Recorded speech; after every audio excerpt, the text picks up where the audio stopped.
rainy. I went rafting on the Snake River, which was so much fun over the weekend.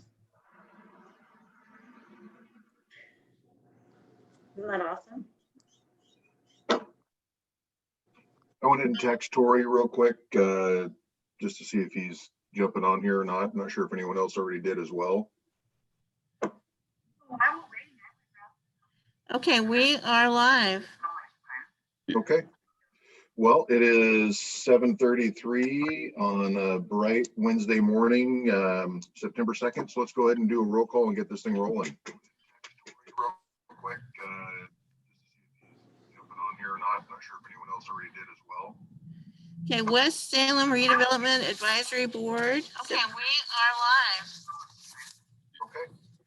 Well, it is 7:33 on a bright Wednesday morning, September 2nd. So let's go ahead and do a roll call and get this thing rolling. Okay, so Jeff Miller, Here. Mark May, Here. Brandon Fallman, Here. Kathy Goss, Here. John Hannum, Here. Tyler Jackson, Samantha Ross. Here. And Tyler's not here. So. Okay, you're good.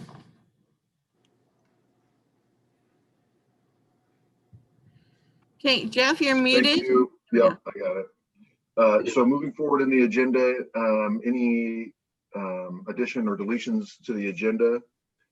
And if not, it would be great to have a motion to approve. So moved. Second. Any discussion? Awesome, love that. All in favor, please say aye. Aye. Aye. Any opposed? Perfect, we're moving forward. Has everyone had an opportunity to review the last meeting's minutes? If so, a motion would be wonderful. I move to accept as presented. Second. Any discussion with the group? Great. All in favor, please say aye. Aye. Any opposed? Great, moving on. Action items, we don't really have any action items as usual that I recall. So moving down the agenda pretty quick here. Polk County Commissioner, we all have Lyle Mordors here, which is awesome. To give us an update is that tie into the West Salem urban renewal area and kind of give us an overview of what's happening in Polk County from his perspective. And it's always good to see Lyle as a longtime standing member of this group. It's always good to see him come back and give a presentation. So with that, Lyle, thank you for joining us this morning. Thanks for having me. First, I want to start off, thank you guys for volunteering and serving on this committee. I know it's been pretty quiet here lately with all the challenges we're having, but there's a lot still going on around behind the scenes. ODOT did not take any time off. They've been going at it pretty strong. And I don't know how many of you were at the last West Salem Neighborhood Association, but they took a vote to approach the city to buy some lots to start getting the footprint for Marine Drive in place. So that's something I want you guys to be aware of. Right now is scheduled to be just a standard neighborhood street. We want that to be an ulterior route, so a collector. So we get a turning lane on there, and there's a big push for a bike path through there right now. So please keep in mind that we need that to take the pressure off Wallace Road. That's very crucial for our area. On a local basis, and I'll just kind of run down through what ODOT's, that's where I've really been putting a lot of time lately. Marine Drive first, everybody's covered that. And then the Dokes Ferry 22. So everybody's aware that the candlesticks are there and we eliminated that left-hand turn lane, which is, since then, we've had no accidents, and I have a wood desk, so I'm going to knock on it. I don't want to jinx this, but it's been a very inexpensive change to a challenging intersection. ODOT continues to try to find a more permanent answer to that intersection. And we're also working right down the road on 22 and 51. Now that includes the entire 22 corridor from Dokes Ferry all the way past the Independence cutoff there on Highway 51. So we've been trying to get ODOT to take a look at 2251 and let's focus on that and then come back and see how we can tie Dokes Ferry 22 into that same scheme.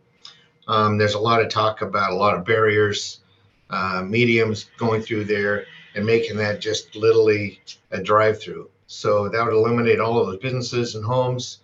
And we've got that back off the table. And now they're looking at a more realistic approach to what we have out there and protecting what we've got. There's a lot of jobs and a lot of residents. And so that's kind of been my focus. Actually, it's been my total focus for about the last 4 or 5 months worth of meetings. One of the things that everybody wants to know what the 2251 interchange will look like. And if everybody's been up to the Alene Casino north of Vancouver, they have an overpass and it's got roundabouts at each end. So you come off the freeway and you never stop. You literally go around the roundabout, go to the casino, or you take a right, head towards that battleground in the country. But it's worked extremely well in a high volume area. And that has kind of been the last 2 meetings, the basis that we've been looking at for implementing the 2251. It doesn't take much of a footprint in comparison to like a large cloverleaf or something. And a cloverleaf just won't fit there. So we've eliminated that. But this, what they call that dog bone or the hybrid overpass seems to be the area that we're going to be going. We're hoping that we have a project-based design ready to go by February of next year, so we can start having public inputs and community meetings so everybody can see what we've got and have a chance to weigh in on what's going on. A little farther out, we have Highway 22 in Perrydale. That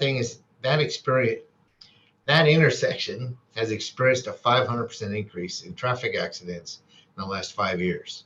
Wow. We had a death in December of last year of a local farmer or logger out of Willamina that's very well respected. We had a huge meeting at Perrydale High School.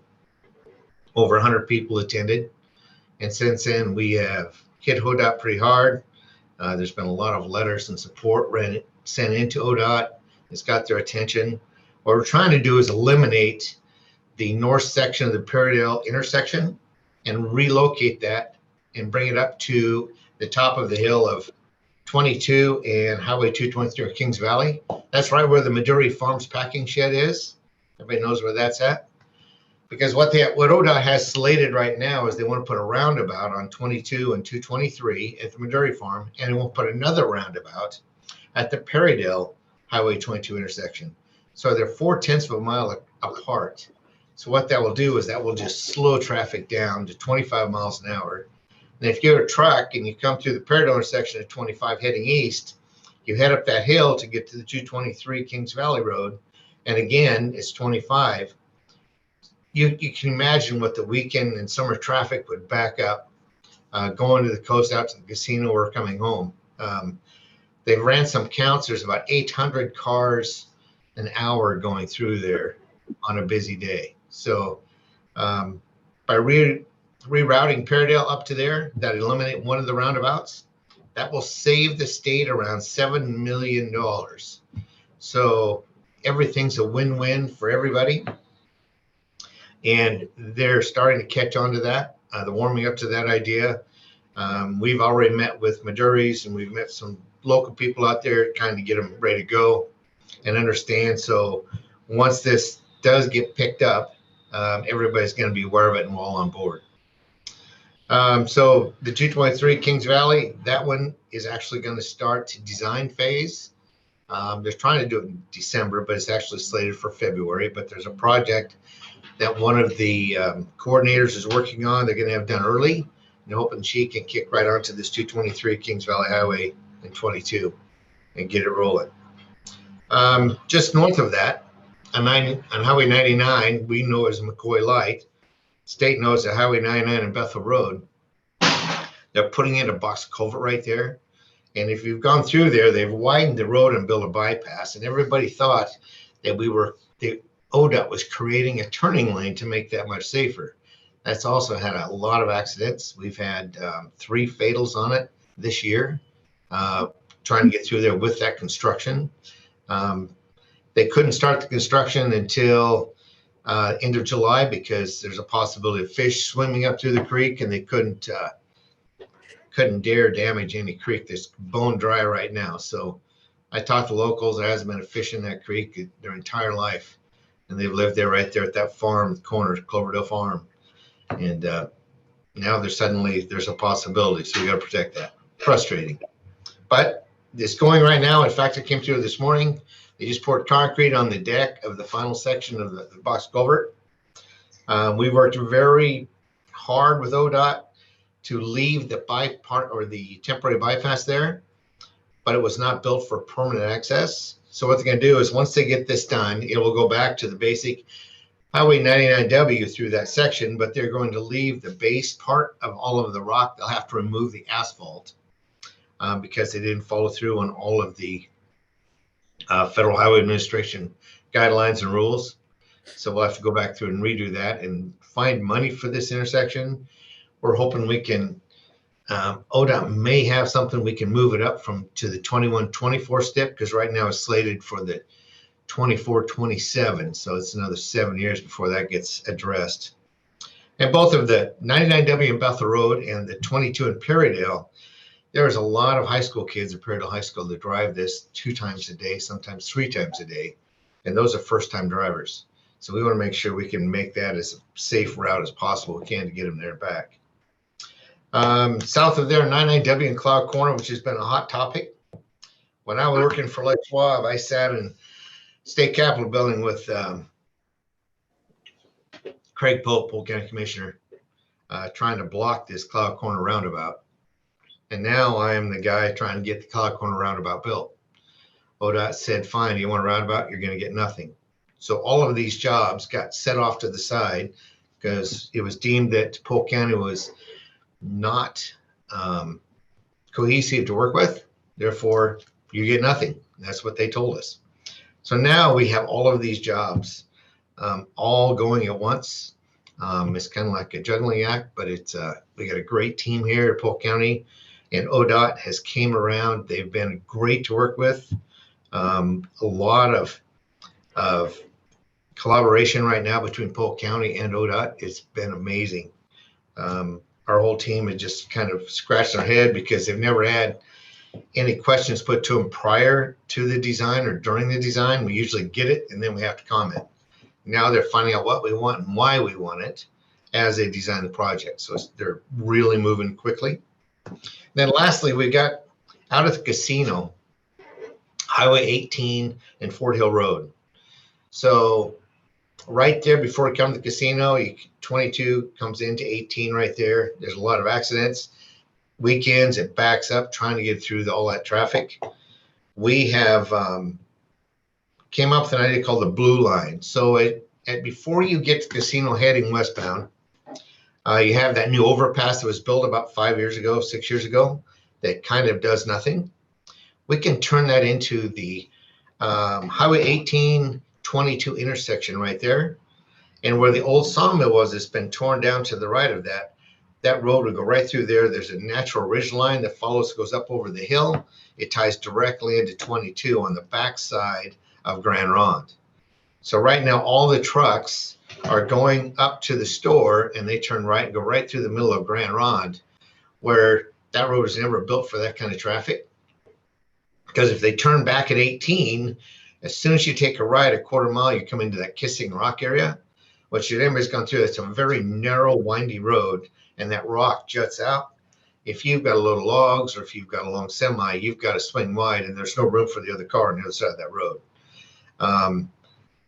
They are not planning on addressing that with this new interchange that they have proposed. So we've now got the Federal Highway Administration involved. And it's not so much as ODOT. ODOT is starting to agree with us that this is a challenging area. Maybe the realignment of Fort Hill Road is a great project. So they're going to put everything on hold because right now they're looking at a giant clover leaf right there at the 18 Fort Hill Road currently. That'd be right in front of the casino. It would cut the casino's business in about half for about 5 years, a 5-year project. And it would also cost $38 million. For this Fort Hill Road bypass we're proposing, what we call the blue line, if you ever hear any meetings and you hear the blue line mentioned, that's where it is. It will save the state around $22 million and it'll be more efficient. So ODOT is now on board, Federal Highway Administration's on board. We're gonna go back and restudy that. We're working on that proposal right now. And we having a meeting this afternoon on that same topic. And that's kind of what I've got going in right now as far as traffic and stuff. You know, we're all fighting with COVID and the lockdown, and it's very frustrating. We've been challenging the governor. She keeps saying about bringing us back to lockdown for our businesses. There is no data that they can provide us that shows from all of the tracing that was required that anybody's picked up COVID from inside a business. So we are asking her to show us that data to justify locking the retail businesses world down again and restricting us again. And so far it's just been crickets from them. I'm sure they're coming up with some kind of an answer for us. But that's been the biggest frustration for all of us, is to keeping all of our businesses open and get our business world going again, because we all know how that affects our local communities. They're the backbone of our schools and stuff. We also challenged her on her school reopenings based on county areas. You can't do it county, you can't do it statewide. We currently have 4 school districts we could have open and kids in school with the criteria she has. So, but because it's based on county efforts, we are stuck. So all of the kids are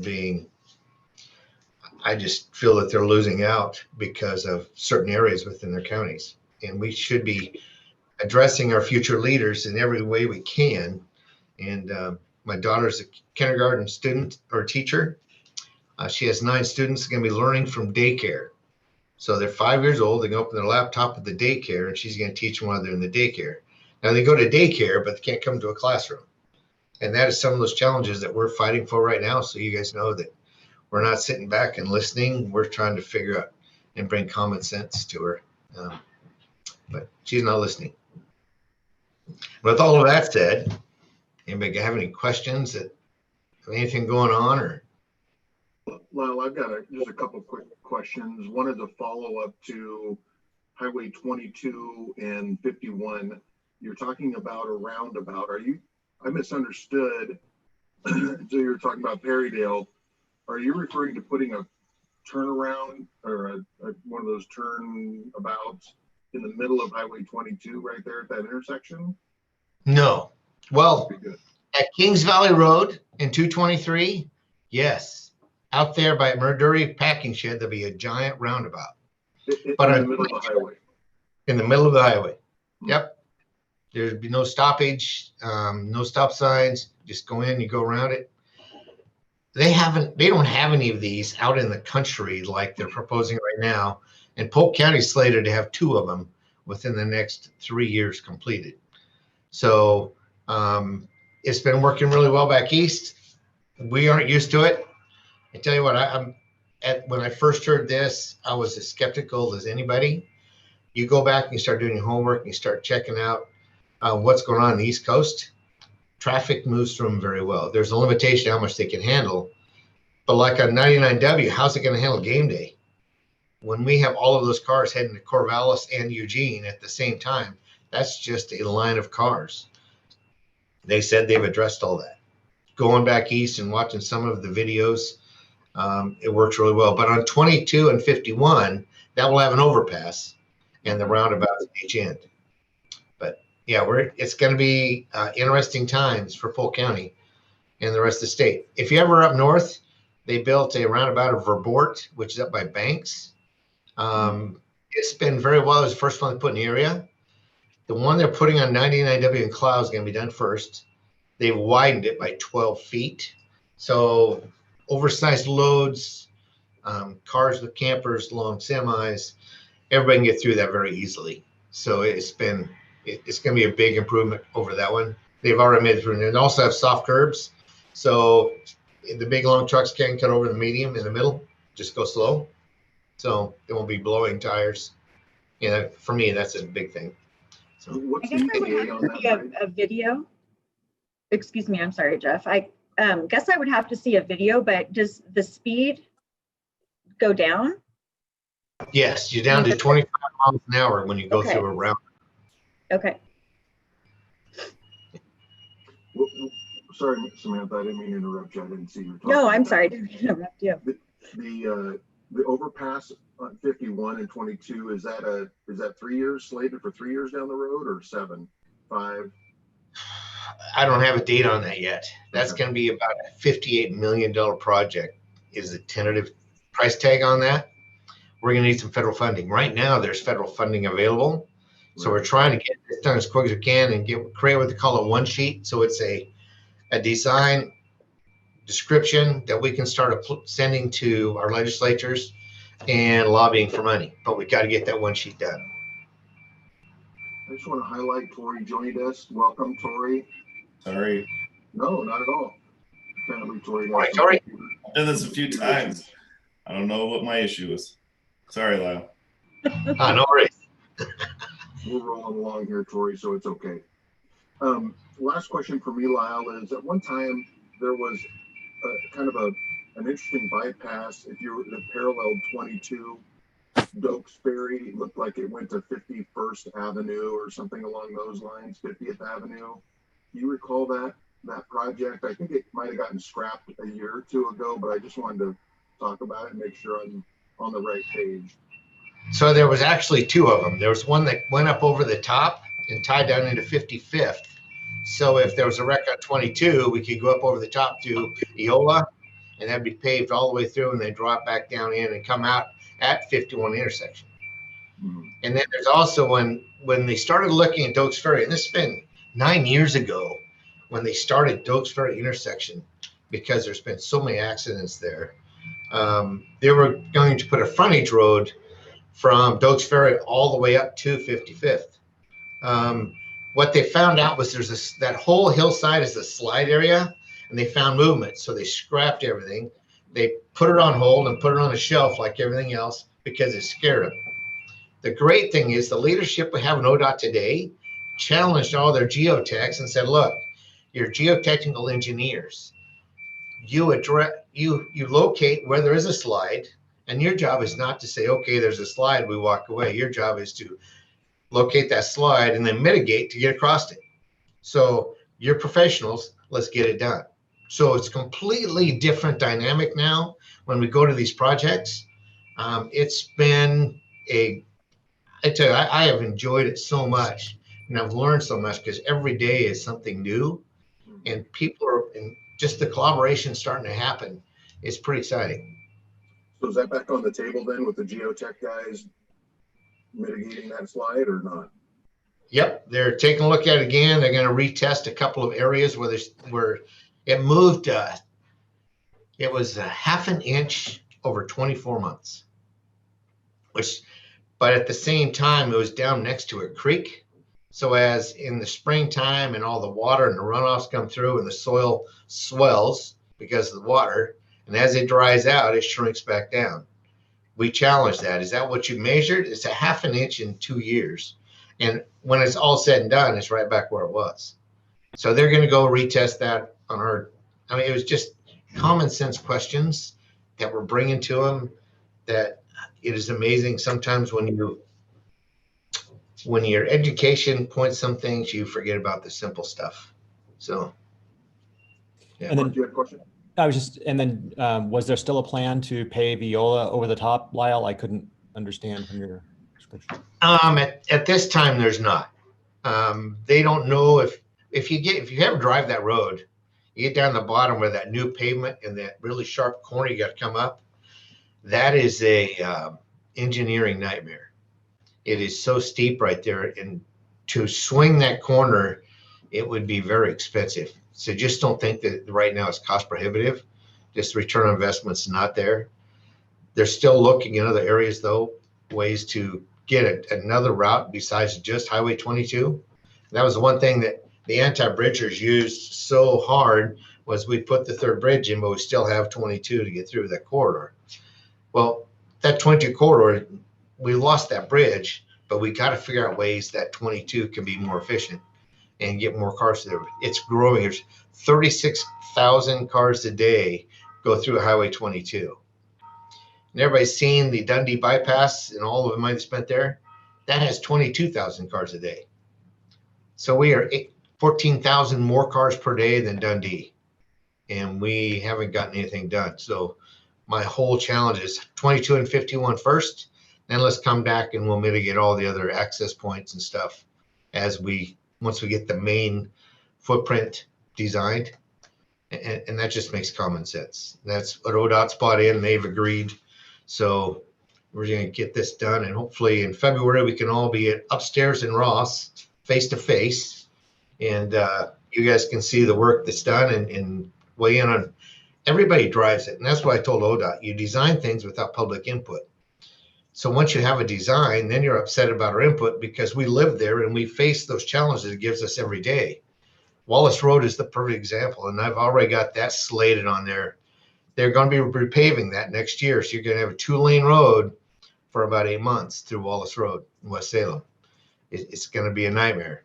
That's where Marine Drive was so and is so crucial today to get that going again and building that second north-south intersection. Otherwise, we're going to have it just like River Road in Kaiser. And talk to Mayor Clark.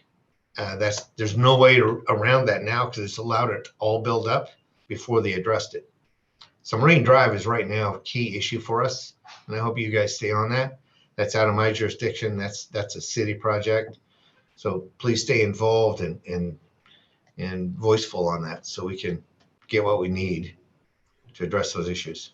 Along those lines, Lyle, that Marine Drive, there was some of the Marine Drive that's on the north end is in the county. That would be your jurisdiction, would it not? Being able to work with the city to get some of that land taken care of so it could be developed for Marine Drive. Is that correct, or am I getting that backwards? No, you're correct. We've already been approached by a couple of bicycle clubs that wanted us to take that land and set it aside for a bicycle path. So, once we get a bicycle path built there, then it becomes a park, and then we can't build Marine Drive. So they kind of ran into a block when they came to ask for my support on that.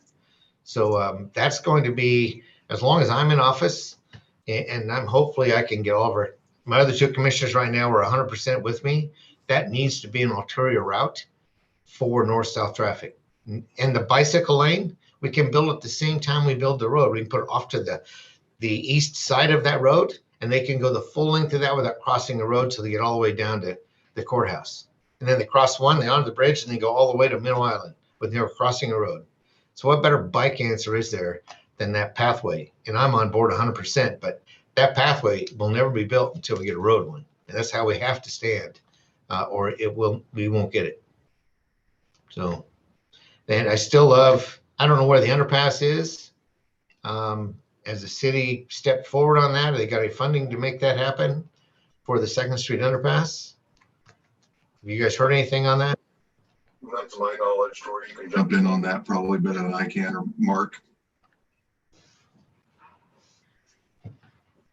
You're muted. I think Tori's best positioned to tell us where the city stands on that right now. Yeah. So we're looking at 2nd Street right now, Lyle. We're looking at different phases. There is still the plan to do the undercrossing, but I don't know when that'll happen. Right now we're looking from Girth Street to Wallace. We have Oregon Fruit and other old food processors along 2nd that are now transitioning. So we're looking to have that section of 2nd Street that hasn't been improved yet. So we're looking to try to help mitigate that so that redevelopment, other opportunities can occur through that area. So as far as the undercrossing aspect, that was always a long-term, as far as being a place to fund it. It's not something that the city can do on its own with the urban renewal area. It's something we'd have to look to other financial sources to be able to achieve it. So I'm not sure. I'd have to look at our financial model. I want to say that we were anticipating around 2025, but it's out there a ways. Right now we're addressing the need, and right now the need is the west side of the Second Street extension. I will say on the east side, as you go through the crossing, the alignment of Marine Drive is still in a political entanglement. So that's why we're just addressing what we can in the urban renewal area to try and solve for redevelopment on that side. Well, the west side of Second Street heading north or heading west, that would be a great asset. Just open that up and give another east-west route. Yeah. I know that the master plan is having those two one ways, one east, one west. And we've seen that years ago as well. But after working with ODOT and state funding and stuff, you get a project over $7-8 million. It is really hard to get that through. And I'm hoping the city's got the clout to grab the 38. Just getting something done there, like we all said that time, is a great move forward. But I'm hoping we can pull that off. But yeah, any improvement there is going to help. I would say the realistic approach would be this west section that we're looking at now. So that we're looking at going through design, and then we'll be doing construction. So I would say within a few years, something like that could be done through the west side. And then hopefully within that time, we can get the Marine Drive piece worked out, because then we could address that. And then we'd have to bring them together at some later point. Even Marine Drive from Glen Creek north is going to be a huge improvement, guys. Yeah. So we can tie in that south section after the north section's built. But just to take that traffic off of Wallace Road and give us an alternative route, it's going to be huge. So. Yep. Anybody got anything else? What else is going on besides traffic? I mean, traffic is a big deal for us, but just other goings on in Polk County that touch us, Lyle? Mainly just the COVID in the business section. We have been fighting with the governor. She has a group of 5 that she gets all of her information from. They don't share where they get her metrics or their stats from. She always says it is medical and scientific decisions, but they don't share any of that with us. That's the biggest thing. With the school deal and kids having to learn online, Polk County started 9 years ago with a rural broadband program. 50% of Polk County rural residents either had subpar service or no service whatsoever. So we created a map over the last 2 years since I've been here to show all of the dead spots and weak spots within the county, and gave that to our providers so they knew where they could invest their money. With this COVID challenge, did I just lose everybody? No. Okay, there we are. My screen just went dead. So with this COVID and this money that came available, we challenged all of our providers with, if you gave you $1 million, what could you do? So we just signed a contract with Illyrica. And with this program, it's going to be done in the next 5 months.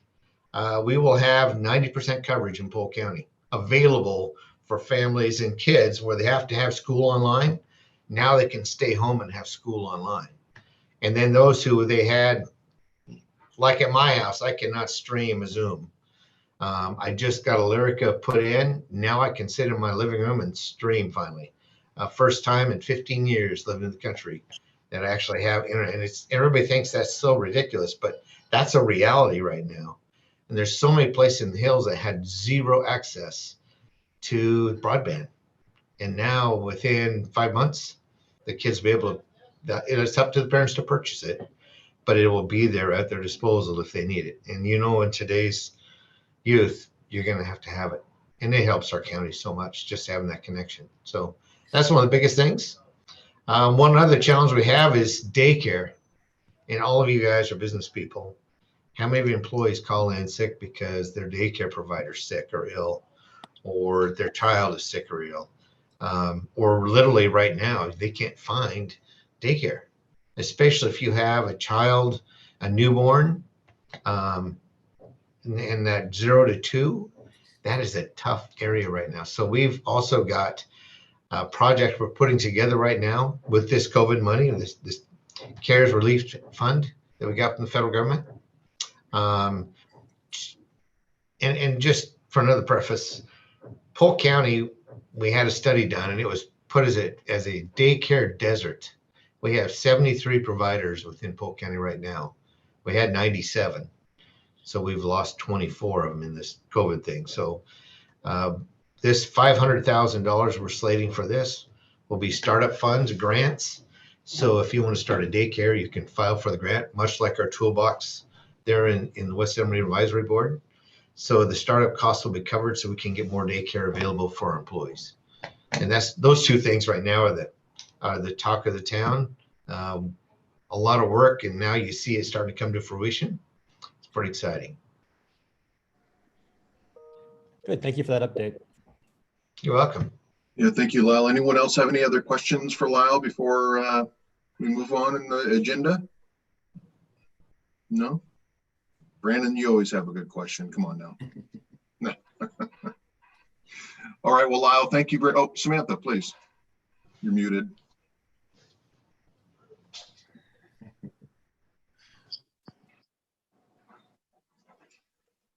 Okay, can you hear me? Yep. Yes.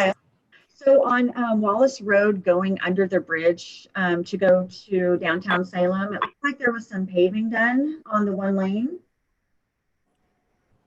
Does anyone know what I'm talking about? I think ODOT just went in there and got rid of 2 soft spots. Did you talking about the 2 channels? Yeah, Right. the road is great. So I was wondering if they were going to continue that because there's more soft spots up at probably about, I don't know, 100 feet or so. So it's like it's cut off. Because when I'm driving over it, I kind of like, if I'm going too fast, it's almost like I skid over. So it's like, whoa. So I was just wondering if they're going to continue that. that I couldn't tell you. I haven't heard anything on the bridges at all. I know from the bridges all the way out to Gehring Farms is all going to get rebuilt next year. So, and new surface. It's pretty exciting. It'll look nice. It'll look great done. It's going to be a little bit of a nightmare for us to get through it. All right, cool. Thank you. You're welcome. Yeah. Guys, thank you for having me. I will be on the ballot in November. Appreciate your vote. Any way you want to help, give me a call and go on my website. And thanks. Have a great day. Great. Thank you, Lyle. Good seeing you. Thank you. Thank you. Thank you.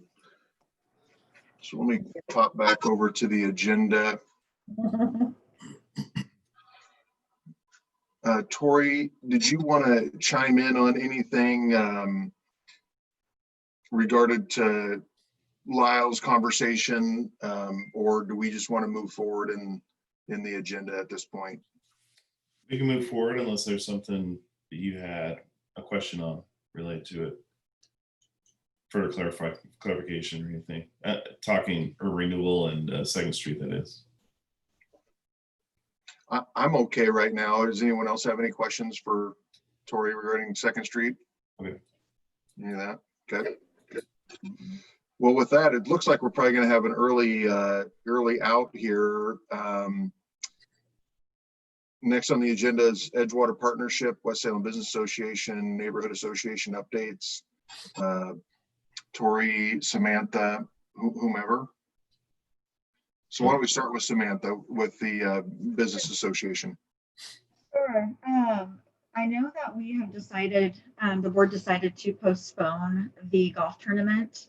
Felt like it wasn't the right thing to do with the COVID pandemic to go out and ask for sponsorships for a golf tournament. So that's been postponed till next year. And we're just trying to ramp up the membership. It's kind of been a little, with our general meetings monthly going to Zoom, it's hard to get people to be involved with that. So we're just trying to get out there and promote the West Salem Business Association and be present. So Other than that, no real updates.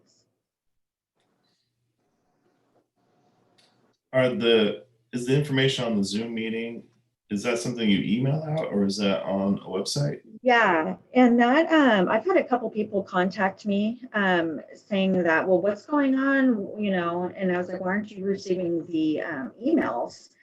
And so I'm communicating with the treasurer just to make sure the email addresses are correct. But yeah, that should be going, because I know that you were a member, Tori. So are you not getting the emails? I haven't seen anything, but I'd have to check with Therese too, because we signed up to be part of, we're part of the business association, and maybe somebody else is getting the email, because I'd love to jump on, not to speak or anything, but just to participate, be with the group. I'll double check with Nathan just to make sure that we have your email address for sure. Thanks. And Samantha, to be on that email distribution list, just for updates, you have to be a member, is that correct? Not necessarily. Excuse me. If you go onto our website, all the information is there, but I'd be more than happy to add whomever. Yeah, I would like to be added to that just so I am seeing things and alerted to things. I'm not always proactive to go onto association websites just to get updates. Or So not being a current member, I think that could probably change here in the future at some point, but until then, it would be good to get some sort of update. you bet. Absolutely. I'll make that Thank you. happen. You're Thank you. welcome. Anybody else in West Salem Polk County people want to be in that email distribution list? And get Mark would like to be added potentially. Brandon, are you a member of the business association? I think I am. Yeah, you are. Okay, Are you getting Are you email getting- updates? Yeah, are you getting the emails? probably. Let's see. Oh, okay. All Awesome. righty. Is anyone, Kathy, I- you're going to say something? Yeah, I'd like to tune in a little bit on the school district and Oh just, yeah, that's a good one to add. yeah, so you know that it is a struggle. Oregon Department of Education calls the shots to a large degree, and that's Kate Brown. And so we really right now don't have a whole lot of choices. I mean, they're pretty much telling us the way we have to go, and that's the way we're doing it. We have a whole lot of anti-school district input going on, and it's hard to navigate around that. So there's a lot of controversy from Black Lives Matter going on to the two school board members. And I probably have at least 500 emails calling for resignation of two of the members. And I keep trying to make it clear, the school board was put on by public vote, and it has to be a public recall if that's what those people are interested in. I couldn't remove them. No one on the board could. The whole board couldn't. So that's where we are right now. It's kind of a constant controversy, but we're doing the best we can. And the younger kids will be face to face, and middle school and high school, no. And we'll get through it the best we can. We've got a lot of unknowns as far as teachers that are going to show up, or what COVID will do to affect that. It's kind of a miserable position right now. But the district has stepped out. As all of you know, we've supplied computers to all kids, and they have those. And where Lyle mentioned not being able, some of them not being able to get on the internet, we've bought hotspots and tried to take care of that gap, but it has not been easy. So I'd like to give you a more positive look at that. But until we get different things or different parameters from the governor will go on as. Was there a question? No. Okay. I don't really have well, maybe I do have a little bit of a question, and it really doesn't have anything to do with West Salem urban renewal. So I want to be sensitive that we don't spend a lot of time going down the rabbit hole, because I think I personally can start going off on a tangent, no question about it. But really, is there any chance, I mean, is there discussion that there's going to really be school at some point this year? I know that that's what they're shooting for, but it doesn't seem like it's realistic to me based on the governor's parameters. Well, to answer you, Jeff, I wish I could, but everything is on the governor's parameters. So she speaks to the Oregon Department of Ed. They call the shots. We got a 56-page list of things that we had to do to meet COVID, to have kids in school at all.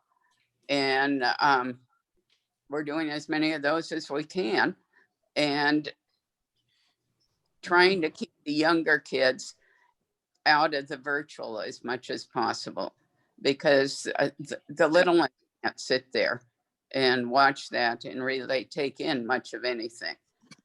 But we're doing the best we can. The little ones will be face-to-face 2 days a week.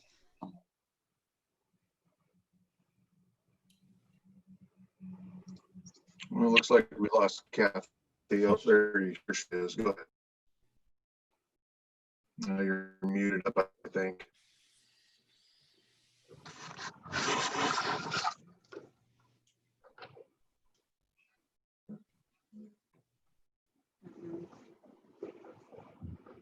Well, why don't we do this?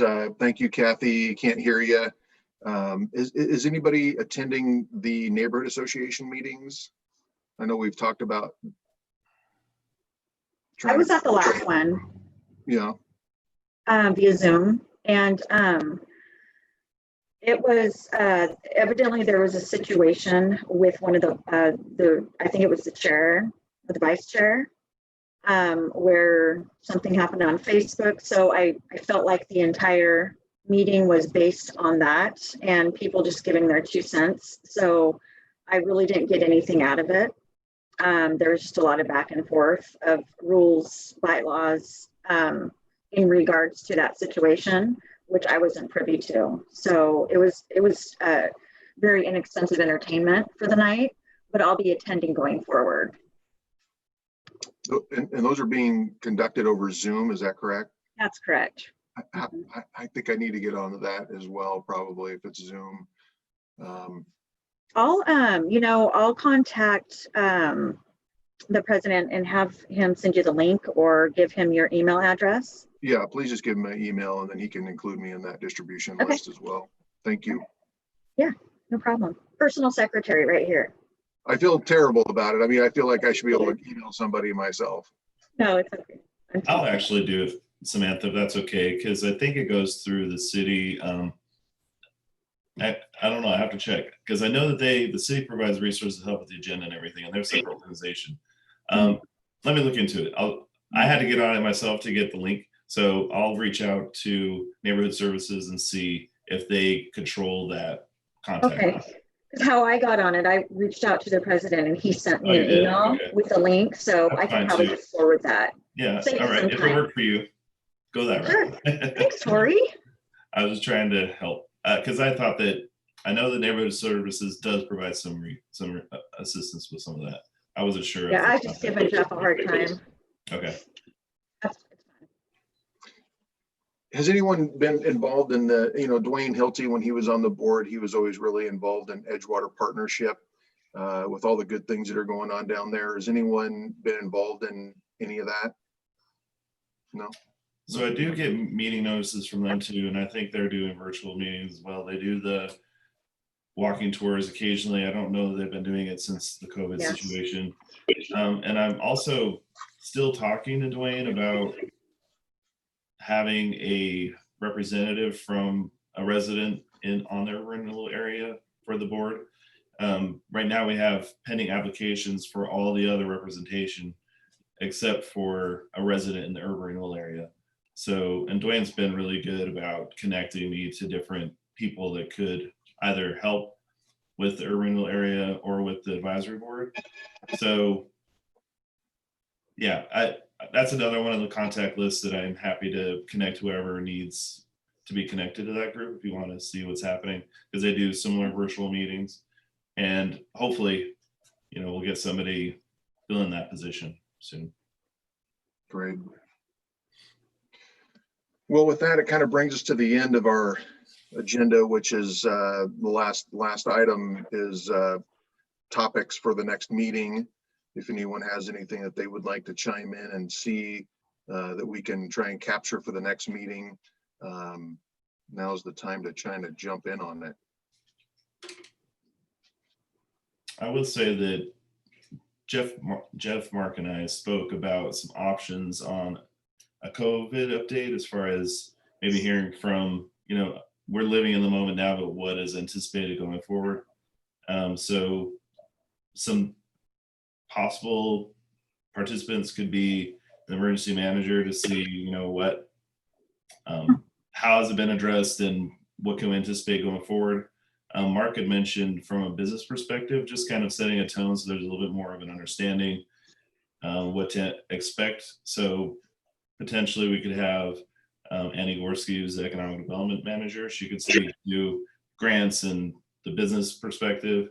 And Lisa Anderson Olvey, she's the planning administrator. So she, there's been efforts to help businesses that can't have people inside, put them outside. So if you've been downtown and other places, street closures, parking, offsets to allow for dining, seating to go into, onto the sidewalk and into the street in some cases. And some have had to build temporary structures. So if you can't have people congregate for, to eat their food, or just generally, they've had to erect these temporary structures to provide space so people can, take a break and then go back to work. So it's getting to that point where a temporary structure is feeling a little bit more permanent. So I think that's from the code enforcement, the planning side. Maybe Lisa could shed some light on that. So those are some of the ideas that were suggested. So if anyone has a question or concern around those topics, let me know and we'll see what we can add. Yeah, thanks for bringing that up, Tori. I just, as we go forward, some things that are looking temporary may not be permanent, but they may be more long-term than we had anticipated. I think dining in the streets downtown is a great example. What happens in the winter? So we're sort of in a new era, new ways of things working, and I am interested from a city perspective, what may be in the works. What do they see coming? What accommodations?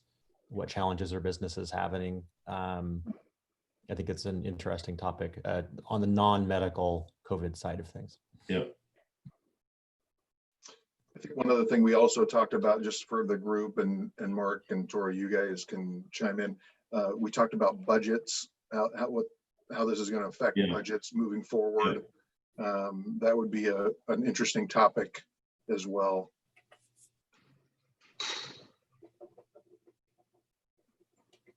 And just to clarify too, so Mark, Jeff, and I meet mostly to talk about being prepared. And so for the meeting, and with the understanding that this one was probably our lightest agenda. So we just wanted to make sure that we had enough going forward in the next couple months. And it looks like we have a lot to talk about in October. In November, we'll have Eunice come back, and she has additional information that she wants to share and collect on the, if you remember, our Salem, the comprehensive plan update. So we'll have a full meeting then too. So that's why when we have these conversations at the West Rab meetings, it allows everybody to make their suggestions to, kind of frame it around the discussions that we have. And also there's all the opportunity when the meeting starts to amend the agenda if there's something that comes up. So not cutting anybody out, just need to make sure that everything's situated and ready to go. And I'm a big proponent on these agendas where it's educational for the board. I think over my tenure, we've had a lot of meetings where we're asked to make decisions and maybe some of us aren't feeling fully prepared to make a vote on the decision before us due to lack of information on our own parts. So I think having a couple of meetings a year that are focused on, like today, finding out what's going on in Polk County, just education, giving us a platform, understanding going forward are really key for this board to function well. So I don't think we should feel ashamed for not always voting on important issues every single meeting. Good point. Yeah, I agree. And last thing I'll say about the agenda topics is if someone comes up with something, I know that for me, when I'm driving through town and all of a sudden I have this epiphany of this section of the urban renewal area or whatever the case may be, I've got an idea right then and there that, hey, we should talk about this. It should be on the agenda. I tend to try and write it down. But for some of you, if that comes up, then you should feel free to email Tori, myself, Mark, whomever, to make that a topic of interest for the next meeting following. So I would encourage that. With that said, I think we're at the end of the agenda. Unless anyone has anything else to add, we're going to get out a little early today. Mark? I'm good. Okay. Anybody else? Brandon? John, you've been awful talky today. Chatty Cathy doll with a broken string. Kathy, I love your artwork behind you. It's awesome. Yeah. The only thing I would add is last meeting, we talked about the beautification project coming over the bridge. And I didn't know if we were going to continue that discussion or if that was kind of pushed to the side. I just didn't want to lose any traction since we had discussed it multiple times. And maybe that's an item for next month. For bringing that I up. think you can talk to that, Tori, right? Because you Sure. were looking into that with Yep. ODOT and some other things. Yeah, we haven't lost track of it. I am in contact with ODOT. So as soon as I know more from them, if they have safety concerns or if it's something we can work with, I'll bring it back. I'm hoping if I don't have something that's, wouldn't say concrete, but something that's worth sharing by October, I'll for sure have something by November. So we'll definitely keep talking about it. Great. Awesome. Well, thank you, everyone. Have a wonderful day, and we'll see you next month. Thank you. Thank you. Thank you. Thank you. Yep. Bye.